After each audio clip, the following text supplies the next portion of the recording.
ಈಗ ನನ್ನನ್ನೇನೋ ಮಾಡಿಬಿಡ್ತಾರೆ, ಇವರು ನನ್ನನ್ನೇನೋ ಉಳಿಸುವುದಿಲ್ಲ ಜೀವದಿಂದ. ಕೆಳಗಿನ ಫ್ಲೋರ್ ಇವರು ಮಲಗಿರ್ತಾರೆ.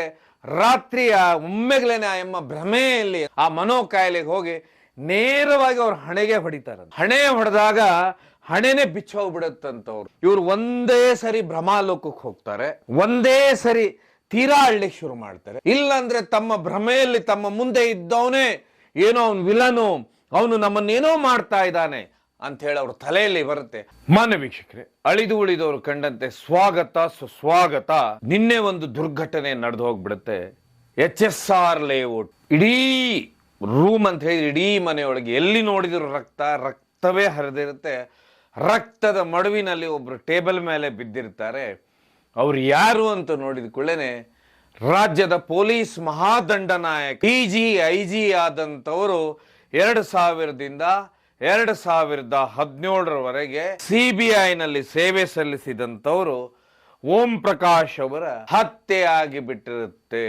ಹತ್ಯೆ ಇಂಥ ಪೊಲೀಸ್ ಉನ್ನತ ಹುದ್ದೆ ಇದ್ದಂಥವ್ರನ್ನ ಹತ್ಯೆ ಯಾರು ಮಾಡಿದ್ರು ಅಂತ ಹೇಳಿದ್ರೆ, ಹತ್ಯೆ ಮಾಡಿರುವಂತ ವ್ಯಕ್ತಿ ಯಾರು ಅಂದ್ರೆ ಸ್ಕೀಜೋಪ್ರೇನಿಯಾ. ಯಾರಪ್ಪ ಇದು ಏನಪ್ಪ ಇದು ಸ್ಕೀಜೋಪ್ರೇಮಿಯಾ ಅಂದ್ರೆ ನಿಮ್ಗೆ ಆಶ್ಚರ್ಯ ಆಗುತ್ತೆ. ಅದನ್ನ ಯಾರಿಗೆ ಆವರಿಸ್ಕೊಳತ್ತೆ, ಅವ್ರು ಯಾವಾಗ ಏನ್ ಮಾಡ್ತಾರಂತೆ ಗೊತ್ತಾಗುದಿಲ್ಲ. ಅದು ಅವರ ಸ್ವತಃ ಹೆಂಡತಿಯ ಹತ್ಯೆ ಮಾಡ್ತಾರೆ. ಮಧ್ಯಾಹ್ನ ಕರೆಕ್ಟ್ 3 ಗಂಟೆಗೆ ಅವರ ಟೇಬಲ್ ಮೇಲೆ ಅವ್ರು ಊಟಕ್ಕೆ ಕೂತ್ಕೊಂಡಿರ್ತಾರೆ. ಊಟಕ್ಕೆ ಕೂತ್ಕೊಂಡ್ಕೊಳ್ಳೇನೆ ಸಡನ್ ಕಣ್ಣಿಗೆ ಕಾರ್ಪುಡಿ ಎರಚ್ತಾರೆ. ಎರಚಿದ ಕೂಡ್ಲೇನೆ ಮೊದಲು ಅವರು ಚಾಕು ಚುಚ್ಚುದಂದ್ರೆ ಈ ಭಾಗಕ್ಕೆ, ಅದಾದ ಮೇಲೆ ಕುತ್ತಿಗೆ ಹಿಂಭಾಗಕ್ಕೆ.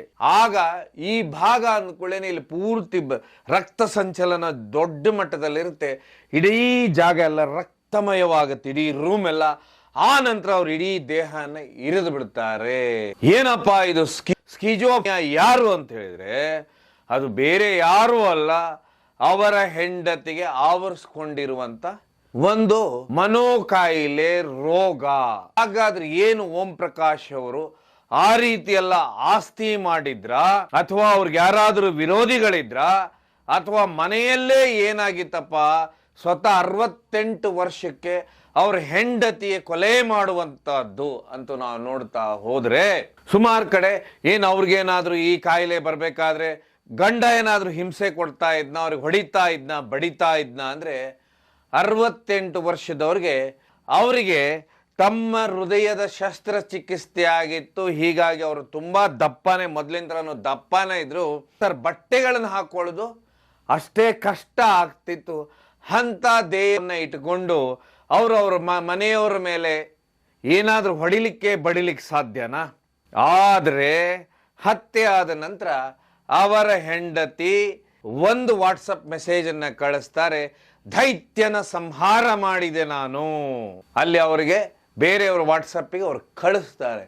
ಅಂದ್ರೆ ಏನಪ್ಪ ಇದು ಮನಸ್ಥಿತಿ ಅಂತ ಹೇಳಿಕೊಳ್ಳೇನೆ ದೊಡ್ಡ ಸುದ್ದಿ ಹರಡೋದಂತ ಹೇಳಿದ್ರೆ, ಆಸ್ತಿಯ ಕಲಹ, ಆಸ್ತಿಯ ವಿವಾದಗಳಿತ್ತು ಅಂಥೇಳಿ. ಆದರೆ ಅವರ ಬಲ್ಲ ಮೂಲಗಳ ಪ್ರಕಾರ, ಅವರ ಆತ್ಮೀಯರ ಪ್ರಕಾರ ಅವರು ಯಾವತ್ತೂ ಅಷ್ಟು ದೊಡ್ಡ ಮಟ್ಟದ ಆಸ್ತಿಯನ್ನೂ ಮಾಡಿರಲಿಲ್ಲ ಅನ್ನುವಂಥದ್ದು ಒಂದು ವಿಷಯ. ಆದರೆ ಅವರು ಯಾವತ್ತೂ ಹೆಚ್ಚು ಪ್ರಚಾರ ಪ್ರಿಯರಿರಲಿಲ್ಲ. ಯಾರು ಓಂ ಪ್ರಕಾಶ್ ಅವರಂತೂ ನಾವು ನೋಡ್ತಾ ಹೋದ್ರೆ, ಮೂಲತಃ ಇವರು MSc ಮುಗಿಸಿ PS ತಗೊಂಡಾದ ನಂತರ ಇವರು ಹರಪ್ಪನಹಳ್ಳಿಯಲ್ಲಿ ASP ಆಗಿ ಅಂತ ಹೇಳಿದ್ರೆ, ಆ ಸಮಯದಲ್ಲಿ ಪ್ರೊಬೆಷನರಿ ಅಂದ್ರೆ SP ಆಗಿ ತಮ್ಮ ವೃತ್ತಿಯನ್ನ ಪ್ರಾರಂಭ ಮಾಡದಂತವ್ರು ಮುಂದೆ ಇಡೀ ರಾಜ್ಯದಲ್ಲಿ ಎಲ್ಲ ಕಡೆನೂ ಸೇವೆ ಸಲ್ಲಿಸ್ತಾರೆ. ನಂತರ ದೆಹಲಿಯ CBI ಯಲ್ಲೂ ಸೇವೆ ಸಲ್ಲಿಸ್ತಾರೆ. ಅದಾದ ಮೇಲೆ 2015ರಿಂದ 17 ರಾಜ್ಯದ DGIG ಅಂತ ಹೇಳಿದ್ರೆ ಇಡೀ ಪೊಲೀಸಿಂಗ್ ವ್ಯವಸ್ಥೆಗೆ ಮಹಾದಂಡ ನಾಯಕರಾಗಿರ್ತಾರೆ. ಅದಾದ ಮೇಲೆ ಇವರು ನಿವೃತ್ತಿ ಆಗ್ತಾರೆ. ನಿವೃತ್ತಿ ಆದಾಗ ಇವರತ್ತ ಇದ್ದಿದ್ದು ಇಲ್ಲಿವರೆಗೂ ಅವರ ಆಪ್ತ ವಲಯದ ಇವರು HSR ಲೇಔಟ್ ಅಲ್ಲಿ 3 ಫ್ಲೋರಿನ ಮನೆ ಇತ್ತು.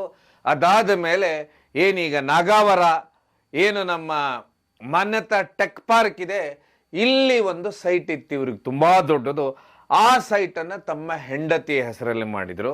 ಅದಾದ ಮೇಲೆ ಏನ್ ದಾಂಡೇಲಿ ಭಾಗದ ಜೋಯ್ಡಾ ಇದೆ, ಕಾಳಿ ನದಿ ಹರಿತೆ, ಈ ಭಾಗದಲ್ಲಿ ಒಂದು ಫಾರ್ಮ್ ಹೌಸ್ ಇತ್ತು. ಅದು ಬಿಟ್ಟರೆ ಬೇರೆ ಏನು ಆ ರೀತಿ ಇವ್ರ ಆಸ್ತಿ ಗೀಸ್ತಿ ಏನೂ ಮಾಡಿರಲಿಲ್ಲ. ಆದರೆ ಇವರ ಹೆಂಡತಿಗೆ ಸುಮಾರು ವರ್ಷದಿಂದ ಅಂತ ಹೇಳಿದ್ರೆ ನಾವು ಅರ್ಥ ಮಾಡ್ಕೋಬೇಕು, ಇಷ್ಟೆಲ್ಲ ಅವ್ರಿಗೆಲ್ಲ ಪ್ರತಿ ದೊಡ್ಡ ಹುದ್ದೆ ಇರುತ್ತೆ, ಬೇಕಾದಂಥದ್ದು ಎಲ್ಲ ಇರುತ್ತೆ. ಅವರ ಹೆಂಡತಿಗೆ ಈ ಮನೋ ಕಾಯಿಲೆ ಇತ್ತು ಅಂತ ಹೇಳಿದ್ರೆ ಈ ಕಾಯಿಲೆ ಅವ್ರಿಗೆ ಸುಮಾರು ವರ್ಷಗಳಿಂದಿತ್ತು. ಇದಕ್ಕೆ ಸುಮಾರು ಎಕ್ಸ್ಪರ್ಟ್ಸ್ ಹೇಳೋ ಪ್ರಕಾರ ಇದಕ್ಕೆ ಟ್ರೀಟ್ಮೆಂಟ್ ಅನ್ನೋದು ಸುಮಾರು ಕಡಿಮೆ. ಅಂತ ಹೇಳಿದ್ರೆ ಇವರು ಒಂದೇ ಸರಿ ಭ್ರಮಾಲೋಕಕ್ಕೆ ಹೋಗ್ತಾರೆ, ಒಂದೇ ಸರಿ ತೀರಾ ಅಳ್ಳಿಕ್ಕೆ ಶುರು ಮಾಡ್ತಾರೆ. ಇಲ್ಲಾಂದ್ರೆ ತಮ್ಮ ಭ್ರಮೆಯಲ್ಲಿ ತಮ್ಮ ಮುಂದೆ ಇದ್ದವನೇ ಏನೋ ಅವನು ವಿಲನು, ಅವನು ನಮ್ಮನ್ನೇನೋ ಮಾಡ್ತಾ ಇದ್ದಾನೆ ಅಂತ ಹೇಳಿ ಅವ್ರ ತಲೆಯಲ್ಲಿ ಬರುತ್ತೆ. ಆಗ ಅವ್ರು ಏನ್ ಬೇಕಾದ್ರೂ ಮಾಡ್ತಾರೆ. ಇವರು ಸುಮಾರು ಕಡೆ ಟ್ರೀಟ್ಮೆಂಟ್ ಕೊಡಿಸ್ತಾನೆ. ಒಬ್ರು ಮಗ ಮತ್ತೆ ಒಂದು ಮಗಳಿರ್ತಾರೆ. ಮಗ ಆಗ್ಲೇನೆ ಮದುವೆ ಆಗಿ ಅವರು ತಮ್ಮ ವೃತ್ತಿಯಲ್ಲಿರ್ತಾರೆ. ಆದ್ರೆ ಹೆಂಡತಿಯ ಇದೊಂದು ಸಮಸ್ಯೆ ಇವ್ರಿಗೆ ದೊಡ್ಡ ಮಟ್ಟದಲ್ಲಿರುತ್ತೆ. ಹೀಗಾಗಿ ಇವರು ಸುಮಾರು ಕಡೆ ಇವರು ಟ್ರೀಟ್ಮೆಂಟ್ ಅನ್ನು ಕೊಡಿಸ್ತಾರೆ, ಬೇರೆ ಬೇರೆ ಆಸ್ಪತ್ರೆಗಳನ್ನು ನೋಡ್ತಿರ್ತಾರೆ. ಯಾವುದಾದ್ರೂ ಆಯುರ್ವೇದಿಕ್ ಟ್ರೀಟ್ಮೆಂಟ್ ಇದೆನಾ, ಆಯುರ್ವೇದಿಕ್ ಯಾರಾದರೂ ಕೊಡ್ತಾರಾ, ಈ ರೀತಿ ಎಲ್ಲ ಕಡೆನೂ ಅವರ ಆಪ್ತ ವಲಯದ ಪ್ರಕಾರ ಒಂದೊಂದು ಬಾರಿ ಟ್ರೀಟ್ಮೆಂಟಿಗೆ ಅವ್ರು 2-3-4 ಲಕ್ಷ ರೂಪಾಯಿ ಖರ್ಚು ಮಾಡ್ತಾ ಇದ್ದಾರಂತೆ. ಹೆಂಡತಿ ಯಾರಾದರೂ ಅವ್ರ ಮನೆಗೆ ಬಂದುಬಿಟ್ರೆ ಸಡನ್ನಾಗಿ ಅವ್ರನ್ನ ನೋಡಿ ಸಿಟ್ಟಾಗೋದು, ಇಲ್ಲ ಅವ್ರು ಯಾಕೆ ಬಂದಿದ್ದಾರೆ ಅನ್ನೋದು, ಅವ್ರು ಇವ್ರ ಹತ್ರ ಏನೋ ಮಾತಾಡ್ತಾ ಇರೋದು, ಇಲ್ಲ ಇವರೆಲ್ಲ ನಮ್ಮ ಆಸ್ತಿನೇನಾದರೂ ತೊಗೊಂಡು ಹೋಗ್ಬಿಡ್ತಾರ ಅನ್ನೋಂಥದ್ದು ಒಂದು ಭ್ರಮೆ. ಈ ರೋಗ ಹೇಗಂತ ಹೇಳಿದ್ರೆ ಕೆಲವೊಬ್ರು ಹೇಳ್ತಾರೆ ತಾವು ಬಾಲ್ಯದಲ್ಲಿ ಇರುವತ್ತಿಗೆ ಏನಾದರೂ ತಂದೆ ತಾಯಿಗಳು ಈ ರೀತಿ ಮಾಡ್ತಾ ಇದ್ರೆ ಅವ್ರಿಗೆ ಆವಾಗಿಂದ ಅದು ಬಂದು ಬಿಡುತ್ತಂತೆ. ಇಲ್ಲಾಂದ್ರೆ ಫ್ರಮ್ ಅವ್ರ ಜೆನೆಟಿಕ್ ಅಂತ ಹೇಳಿದ್ರೆ ಅವರ ವಂಶಾವಳಿಯಲ್ಲೇ ಯಾರ್ದಾದ್ರ ಹತ್ರನೂ ಈ ಕ್ಯಾರೆಕ್ಟರ್ ಇತ್ತಂತ ಹೇಳಿದ್ರೆ ಅದು ಕಂಟಿನ್ಯೂ ಬರುತ್ತಂತೆ. ಇಲ್ಲ ಅಂದ್ರೆ ಮಧ್ಯಕಾಲಕ್ಕೆ ಅಂದ್ರೆ 16-30 ವರ್ಷದ ಮಧ್ಯ ಏನು ಮೆಂಟಲಿ ಸ್ಟ್ರೆಸ್ಸು ಅಥವಾ ಪ್ರೆಷರು ಈ ರೀತಿ ಸಮಸ್ಯೆಗಳು ಯಾವಾಗ ಮನುಷ್ಯನಿಗೆ ಸಮಸ್ಯೆಗಳು ಬರ್ತಾವೆ ಅಥವಾ ಕೆಲವೊಂದು ಎದುರಿಸಲಾರ್ದೆ ಚಾಲೆಂಜ್ಗಳನ್ನು ಎದುರಿಸಲಾರ್ದೇನೆ ಅವನು ಯಾವಾಗ ಹಿಂದೆ ಸರಿಬೇಕಾಗತ್ತೆ ಆಗ ಏನಾಗುತ್ತೆ ಅಂದ್ರೆ ಈ ರೀತಿ ಮನೋವ್ಯಾಧಿ ಮನುಷ್ಯನಿಗೆ ಬಂದ್ಬಿಡುತ್ತಂತೆ. ಆ ನಂತರ ತಮ್ಮನ್ನೇ ತಾವು ಭ್ರಮಾಲೋಕದಲ್ಲಿರೋದು, ಅವ್ರು ಮುಂದೆ ನೋಡ್ದಂಥವ್ರು ನೋಡಿದ ಕೂಡಲೇ ಸಿಟ್ಟು ಬರುವಂಥದ್ದು, ಇಲ್ಲ ತಮ್ಮ ಮನೆಯಲ್ಲಿ ಇದ್ದವ್ರನ್ನೇ ಅವ್ರಿಗೆ ಸದಾ ನನ್ನನ್ನೇನೋ ಮಾಡ್ತಾ ಇದ್ದಾರೆ, ಈಗ ನನ್ನನ್ನೇನೋ ಮಾಡಿಬಿಡ್ತಾರೆ, ಇವರು ನನ್ನನ್ನೇನೋ ಉಳಿಸುವುದಿಲ್ಲ ಜೀವದಿಂದ ಅಂತೇಳಿ ಪದೇ ಪದೇ ಯೋಚನೆ ಮಾಡುವಂಥದ್ದು ಈ ರೀತಿಯ ಕೃತ್ಯಕ್ಕೆ ಕಾರಣವಾಗುತ್ತೆ. ಆಗ ಎಲ್ಲರೂ ಯೋಚನೆ ಮಾಡ್ಬೋದು, ಹೌದಪ್ಪ ಇವರೇನು ಬರೀ ನಿನ್ನೆ ಏನೋ ಬೇರೆ ಏನೋ ಆಗಿರ್ಬೋದು ಅಥವಾ ಬೇರೆ ಆಸ್ತಿ ಕಲಹ ಇರ್ಬೋದು, ಈ ರೀತಿ ಸಮಸ್ಯೆಗಳಿರ್ತಾವೆ. ಅಥವಾ ಅವರು ತಮ್ಮ ಹೆಂಡತಿಗೆ ಹೊಡಿತಾ ಇದ್ರೇನೋ, ಯಾಕಂದ್ರೆ ಆಲ್ರೆಡಿ ಅವರ ಹೆಂಡತಿ ಒಂದು ಇದು ಮಾಡಿದ್ರಂತೆ, ನನ್ನ ಗಂಡ ಗನ್ ಹಿಡ್ಕೊಂಡು ತಿರುಗ್ತಾನೆ ಮನೆಯಲ್ಲಿ, ಅವ್ರ ಮನೆ ಮುಂದೆ ಅವ್ರು ಧರಣಿ ಕೂತ್ಕೊಂಡಿದ್ರಂತೆ. ಆದ್ರೆ ನಾವು ಒಂದು ಯೋಚನೆ ಮಾಡ್ಬೇಕು ಸೂಕ್ಷ್ಮವಾಗಿ. ಒಬ್ರು DGIGಯಲ್ಲಿ ಹುದ್ದೆಯಲ್ಲಿದ್ದಂಥವ್ರು ಇವರು ನಿವೃತ್ತಿ ಆಗಿರ್ತಾರೆ, ಅದಾಗ್ಲೇನೆ ಅವ್ರಿಗೆ 68 ವರ್ಷ ಆಗಿರುತ್ತೆ, ಅವರ ಹಾರ್ಟ್ ಆಪರೇಷನ್ ಆಗಿರುತ್ತೆ, ಅವ್ರು ತುಂಬಾ ದೇಹ ದೊಡ್ಡದಿರುತ್ತೆ, ಸದಾ ಅವ್ರು ತಮ್ಮ ಕೆಲಸ ಮಾಡ್ಕೊಳ್ಳೋದಕ್ಕೋಸ್ಕರನೇ ತಾವು ಇನ್ನೊಬ್ಬರನ್ನ ಅವಲಂಬಿಸಬೇಕಾದಂತ ಪರಿಸ್ಥಿತಿಯಲ್ಲಿ ಓಂ ಪ್ರಕಾಶ್ ಅವರು ಇರ್ತಾರೆ. ಅಂತ ಸಮಯದಲ್ಲಿ ಅವರು ತಮ್ಮ ಹೆಂಡತಿ ಮೇಲೆ ಕೈ ಮಾಡ್ಲಿಕ್ಕೆ ಹೇಗೆ ಸಾಧ್ಯ ಅನ್ನುವಂಥ ದೊಡ್ಡ ಪ್ರಶ್ನೆ. ಇದರ ಮಧ್ಯ ವೆಲ್ ಸೆಟಲ್ಡು, ದುಡ್ಡಿದೆ, ಮಕ್ಕಳಿದ್ದಾರೆ, ಜೀವನದಲ್ಲಿ ದೊಡ್ಡ ಮಟ್ಟದ ಪೆನ್ಷನ್ನು ಎಲ್ಲ ಬರುತ್ತೆ. ಅಂಥ ಕಾಲದಲ್ಲಿ ಈ ರೀತಿ ಆಸ್ತಿ ವಿಚಾರದಲ್ಲಿ ಯಾವುದೇ ಸಹಜವಾಗೂ ಯಾವ ಹೆಣ್ಮಕ್ಳಿಗೂ ಒಂದು ಆಸೆ ಬರ್ಲಿಕ್ಕೆ ಸಾಧ್ಯ ಇಲ್ಲ ಅಂತಾರೆ. ಯಾಕಂದ್ರೆ ಅಲ್ಲಿ ಸುಮಾರು ನಿನ್ನೆ ನೀವೆಲ್ಲ ನೋಡಿರ್ತೀರಾ, ಅವ್ರ ಹತ್ರ ಬೇಕಾದಷ್ಟು ಪ್ರಾಪರ್ಟಿ ಇತ್ತು, ಅವ್ರ ತಂಗಿ ಹೆಸರಲ್ಲಿ ಪ್ರಾಪರ್ಟಿನ ಮಾಡಿಬಿಟ್ಟಿದ್ರು ಅಥವಾ ಅವರು ಬೇರೆಯವ್ರ ಹೆಸರಲ್ಲಿ ಪ್ರಾಪರ್ಟಿ ಮಾಡಿಬಿಡ್ತಾರಂತ ಮನೆಯವ್ರ ಭಯ ಆಯಿತು.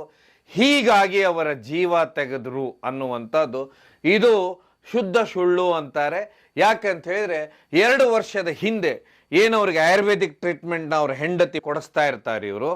ಆಗ ಈ ಆಯುರ್ವೇದಿಕ್ದ ಕೆಲವೊಂದು ವಸ್ತುಗಳನ್ನು ಅರಿಯುವುದಕ್ಕೆ ಒಂದು ಕಲ್ಲಿನ ತರ ಒಂದು ಅರಿಯುವಂಥದ್ದು ಇರುತ್ತೆ, ಅದನ್ನ ಮನೆಯಲ್ಲಿ ತಂದಿಟ್ಟಿರ್ತಾರೆ. ಯಾಕಂದ್ರೆ ಅವ್ರಿಗೆ ಔಷಧಿ ರೆಡಿ ಮಾಡೋದಕ್ಕೋಸ್ಕರ. ಆಗ ಇವರು ತಮ್ಮ ರೂಮ್ನಲ್ಲಿ ಮಲಗಿರ್ತಾರೆ. ಯಾಕಂದ್ರೆ 3 ಫ್ಲೋರ್ ಮನೆ HSR ಲೇಔಟ್ ಅಲ್ಲಿ, ಅದರಲ್ಲಿ ಕೆಳಗಿನ ಫ್ಲೋರ್ ನಲ್ಲಿ ಇವರು ಗಂಡ ಹೆಂಡತಿ ಇದ್ರೆ, ಮಧ್ಯದ ಫ್ಲೋರ್ ಅಲ್ಲಿ ಇವ್ರ ಮಗಳಿರ್ತಾರೆ, ಅದರ ಮೇಲೆ ಅವ್ರ ಮಗ ಇರ್ತಾರೆ, ಕೆಳಗಿನ ಫ್ಲೋರ್ ಅಲ್ಲಿ ಇವ್ರು ಮಲಗಿರ್ತಾರೆ. ರಾತ್ರಿ ಒಮ್ಮೆಗ್ಲೇನೆ ಆ ಎಮ್ಮ ಭ್ರಮೆಯಲ್ಲಿ ಅಂದ್ರೆ ಭ್ರಮಾಲೋಕದಲ್ಲಿ ಹೋಗಿ ಮತ್ತೊಮ್ಮೆ ಆ ಮನೋ ಕಾಯಿಲೆಗೆ ಹೋಗಿ ನೇರವಾಗಿ ಅವ್ರ ಹಣೆಗೆ ಹೊಡಿತಾರಂತೆ. ಹಣೆ ಹೊಡೆದಾಗ ಹಣೆನೆ ಬಿಚ್ಚೋಗ್ಬಿಡುತ್ತಂತವ್ರು. ಇದು 2 ವರ್ಷದ ಹಿಂದೆ ಘಟನೆ ನಡೆದಿದೆ. ಅದಾದ ಮೇಲೆ ಇವ್ರಿಗೆ ಇಮಿಡಿಯೇಟ್ ಆಗಿ ಆಸ್ಪತ್ರೆಗೆ ಸೇರಿಸ್ತಾರೆ, ಪ್ರಖ್ಯಾತ ಆಸ್ಪತ್ರೆಗೆ. ನಂತರ ಸುಮಾರು ದಿವಸ ಟ್ರೀಟ್ಮೆಂಟ್ ಆದ ನಂತರ ಆಸ್ಪತ್ರೆಯಿಂದ ಹೊರಗೆ ಬರ್ತಾರೆ. ಸೊ ಇದು ಒಂದು ಕಾರಣ. ಇದಾದ ಮೇಲೆ ಒಂದು ಬಾರಿ ಅವ್ರ ಮನೆ ಮುಂದೆ ಇವರು ಸ್ಟ್ರೈಕ್ ಮಾಡಿಬಿಡ್ತಾರೆ ಗಂಡನ ವಿರುದ್ಧನೇ. ಅದು ಯಾರಾದ್ರೂ ಮಾಡ್ಲಿಕ್ಕೆ ಸಾಧ್ಯನಾ ಲಾಜಿಕಲಿ ನಾವು ಯೋಚನೆ ಮಾಡಿದಾಗ? ಯಾಕಂದ್ರೆ 68-70 ವರ್ಷದಲ್ಲಿ ಈ ರೀತಿಯಲ್ಲಿ ಆಗ್ಲಿಕ್ಕೆ ಸಾಧ್ಯನಾ? ಅದಾದ ಮೇಲೆ ಗಂಡನೇ ಬಂದೂಕ್ ಇಟ್ಕೊಂಡು ನಮ್ಮನ್ನೆಲ್ಲ ಬೆನ್ನಟ್ಟುತ್ತಾನೆ ಅಂದ್ರೆ ಆ ಭ್ರಮೆಯಲ್ಲವರು. ಹೀಗಾಗಿ ಅವರು ತುಂಬಾ ವ್ಯಥೆಯಲ್ಲಿದ್ರು. ಹೀಗಾಗಿ ಹೆಚ್ಚು ಜನರನ್ನ ತಮ್ಮ ಮನೆಗೂ ಅವ್ರು ಬರ್ಲಿಕ್ಕೆ ಬಿಡ್ತಾ ಇರ್ಲಿಲ್ಲಂತೆ. ಯಾಕಂದ್ರೆ ಹೋದ ಕೂಡ್ಲೇನೆ ಯಾರು ಬಂದ್ರು, ಯಾಕೆ ಬಂದ್ರು, ಏನಾಯ್ತು? ಅದೇ ರೀತಿಯ ಕಾಯಿಲೆ ಇದೇನಂತ ಹೇಳಿದ್ರೆ ಎಷ್ಟು ತೋರಿಸಿದ್ರು ಅದು ತೋರಿಸ್ತಾನೆ ಇದ್ರಂತೆ. ಉಲ್ಪಣೆಗೊಂಡು ಕೊನೆಯದಾಗಿ ನಿನ್ನೆ ಮಧ್ಯಾಹ್ನ ಅವರನ್ನ ಇದು ವಿಪರೀತಕ್ಕೆ ಅಂತ ಹೇಳಿದ್ರೆ ಆ ಕಾಯಿಲೆ ಅನ್ನುವಂಥದ್ದು ವಿಪರೀತಕ್ಕೆ ಏರಿದಾಗ ಭೀಕರವಾಗಿ ಹತ್ಯೆ ಮಾಡ್ತಾರೆ. ಹತ್ಯೆ ಆದಂಥವ್ರು ಇಡೀ ಪೊಲೀಸ್ ಇಲಾಖೆಯ ಮಹಾದಂಡ ನಾಯಕರಾಗಿದ್ದಂಥವ್ರು. ಅಂದ್ರೆ ಅರ್ಥ ಮನುಷ್ಯನ ಜೀವನದಲ್ಲಿ ಏನೇನು ಘಟಿಸ್ತಾವೆ, ಯಾಕೆ ಆಗ್ತಾವೆ ಅನ್ನುವಂಥದ್ದು. ಯಾಕಂತ ಹೇಳಿದ್ರೆ ಹೆಂಡತಿಯನ್ನ ಅಂತ ಮಹಾನ್ ದಂಡನಾಯಕ ಅಂತ ದೊಡ್ಡ ಹುದ್ದೆಯಲ್ಲಿರುವತ್ತಿಗೆ ಅವ್ರಿಗೆ ಹೆಂಡತಿನ ಯಾವತ್ತೋ ಕಂಟ್ರೋಲು ಮಾಡ್ಬೋದಿತ್ತು. ಅವ್ರು ಬಲ್ಲವರೆಲ್ಲರೂ ಯಾವತ್ತೋ ಬಿಟ್ಬಿಡ್ಬೋದಿತ್ತು ಅವ್ರ ಹೆಂಡತಿನ. ಆದ್ರೂ ಅವ್ರು ಆ ರೀತಿ ಮಾಡೋದಿಲ್ಲ. ಅವ್ರ ಹೆಂಡತಿ ಟ್ರೀಟ್ಮೆಂಟ್ಗೋಸ್ಕರ ಅಲ್ಲಿಂದ ಇಲ್ಲಿಂದ ಅಲ್ಲಿಗೆ ತಿರುಗ್ತಾ ಇರ್ತಾರೆ. ಎಲ್ಲರೂ ಹೇಳ್ತಾರೆ ಆಸ್ತಿಯ ಕಲಹವಿತ್ತು, ಆಸ್ತಿಯ ಸಮಸ್ಯೆಗಳಿದ್ದು ಅಂತ ಹೇಳಿ. ಆದ್ರೆ ನಾವು ಯೋಚನೆ ಮಾಡಬೇಕು, 68ರಿಂದ 70 ವರ್ಷ ಬಂದಂಥವ್ರಿಗೆ ಆಸ್ತಿಯದು ಏನು ಅಷ್ಟೊಂದು ವ್ಯಾಮೋ ಯಾರಿಗೂ ಬರುವುದಿಲ್ಲ. ಯಾಕಂದ್ರೆ ಆಸ್ತಿಯ ಕಲಾ ಏನಿದ್ರೆ ಇನ್ನು ಬೇರೆಯವ್ರಿಗಿರ್ಬೋದು. ಹೆಂಡತಿನೇ ಇವರ ಹತ್ಯೆ ಮಾಡ್ತಾರಂತ ಹೇಳಿದ್ರೆ ಅವ್ರಿಗೆ ಈ ವಯಸ್ಸಲ್ಲಿ ಯಾವ ಆಸ್ತಿಯ ಕಲಾ? ಮಹಾನ್ ದಂಡನಾಯಕರಾದಂಥ ಓಂ ಪ್ರಕಾಶ್ ಅವರ ಜೀವನದಲ್ಲಿ ವಿಲನ್ ಆಗಿದೆ ಯಾವುದಂದ್ರೆ ಮನೋರೋಗ. ಅದನ್ನು ಹೇಗಂತ ಹೇಳಿದ್ರೆ ಬೆಂಬಿಡಲಾರದೆ ಕಾಡಿದ್ದು ಸ್ವತಃ ಅವರ ಮಡದಿಗೆ. ಅದರಿಂದನೇ ಈ ಘಟನೆ ನಡೆದೋಯ್ತು ಅನ್ನುವಂಥದ್ದು ಇನ್ನು ಮುಂದೆ ಎಲ್ಲರಿಗೂ ಗೊತ್ತಿರುವಾಗೆ ಇನ್ನು ಮುಂದೆ ತನಿಖೆಯಿಂದ ಅಷ್ಟೇ ಗೊತ್ತಾಗಬೇಕು. ಅದರರ್ಥ ಯಾರೇ ಎಷ್ಟೇ ದೊಡ್ಡ ಹುದ್ದೆಯಲ್ಲಿರಲಿ ಏನೇ ಇರಲಿ, ಆದರೆ ಜೀವನದಲ್ಲಿ ಏನೆಲ್ಲ ಆಗಿಬಿಡುತ್ತೆ ಅನ್ನೋದಕ್ಕೆ ಇದು ಒಂದು ಘಟನೆ. ಯೋಚನೆ ಮಾಡಬೇಕು. ಯಾಕಂದ್ರೆ ಅವ್ರು ಇಡೀ ಜೀವನನ ಅಷ್ಟು ಪ್ರಾಮಾಣಿಕವಾಗಿ ಅದ್ಭುತವಾಗಿ ಕೆಲಸ ಮಾಡ್ತಾರೆ. ಆದರೆ ಅವರ ಜೀವನದಲ್ಲಿ ಅವ್ರ ಮನೆಯಲ್ಲೇ ಈ ರೀತಿ ಆಗುತ್ತೆ ಅಂತ ನಾವು ಯೋಚನೆ ಮಾಡಬೇಕು. ಅವರ ಆತ್ಮಕ್ಕೆ ಶಾಂತಿ ಸಿಗಲಿ ಅಂತ ಹೇಳ್ತಾ ಈ ಕಾರ್ಯಕ್ರಮ ಮುಗಿಸ್ತೇನೆ. ಇದು ಕೇವಲ ಜನಜಾಗೃತಿಗೋಸ್ಕರ.